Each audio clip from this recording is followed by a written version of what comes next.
Mambo vipi mtazamaji wa Habari ya TV, natumaini uko poa kabisa na unaendelea na harakati zako kwa uzuri kabisa. Bana, Chadema hawana msimamo wenyewe, hawajabadilika. Hayo amesema katibu wa itikadi na uenezi wa Chama cha Mapinduzi CCM mkoa wa Dar es Salaam Ali Bananga. Amesema kauli hiyo ya Chadema ya no reform no election haina mashiko, akidai kwa kuwa hata ndani ya chama hicho hakuna mageuzi yoyote yaliyoanzisha licha ya kupiga kelele kwa muda mrefu.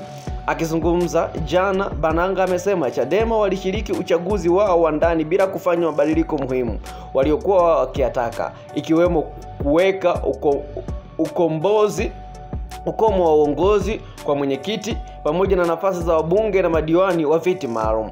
Amesema wakati wanawaza no reform no election, wanatakiwa wafikiri jambo moja tu. Wale wanaonadi kauli hiyo walishiriki uchaguzi mkuu wa chama chao wakati walikuwa wakilalamika kwamba kuna mabadiliko yanatakiwa yafanyike kwenye katiba yao kama ukomo wa mwenyekiti, wabunge na madiwani wa viti maalum, lakini washiriki uchaguzi bila reforms hizo kufanyika.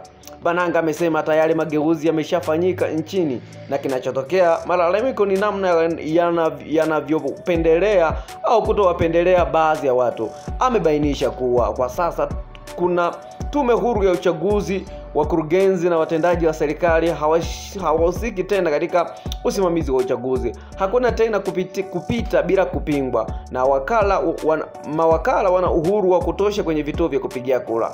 Ameeleza kuwa Chadema hawakuwa na maandalizi ya kushiriki uchaguzi na sasa wanatafuta sababu ya kujiondoa kwa kuwadanganya wananchi kuwa hakuna mabadiliko yaliyofanyika. Sasa nataka nikusomee baadhi ya comment ambazo wadau mbalimbali wameweza kukomenti. Wa kwanza kabisa anasema, basi sisi wananchi hatutaki kupiga kura, sasa tunataka maboresho yafanyike kwenye uchaguzi na kwenye katiba ya nchi kabla ya Oktoba. Asema no reform no election. Asema wasomi wa siku hizi. Asema no reform no election. Ameandika acha ulevi. Asema tusimsikilize mtu yoyote yule, lakini asema mwambie akatengeneze meno kwanza. Asema no reform no election.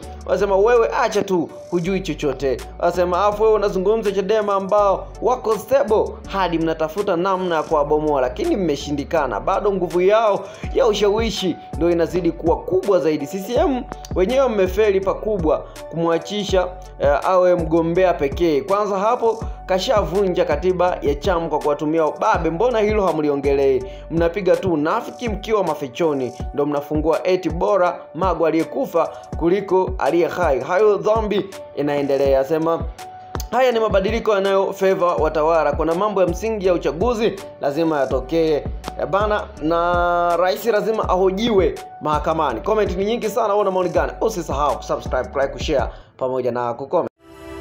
Asante kwa kuifuatilia Bahari ya TV. Usisahau kulike, kusubscribe, kucomment na kushare.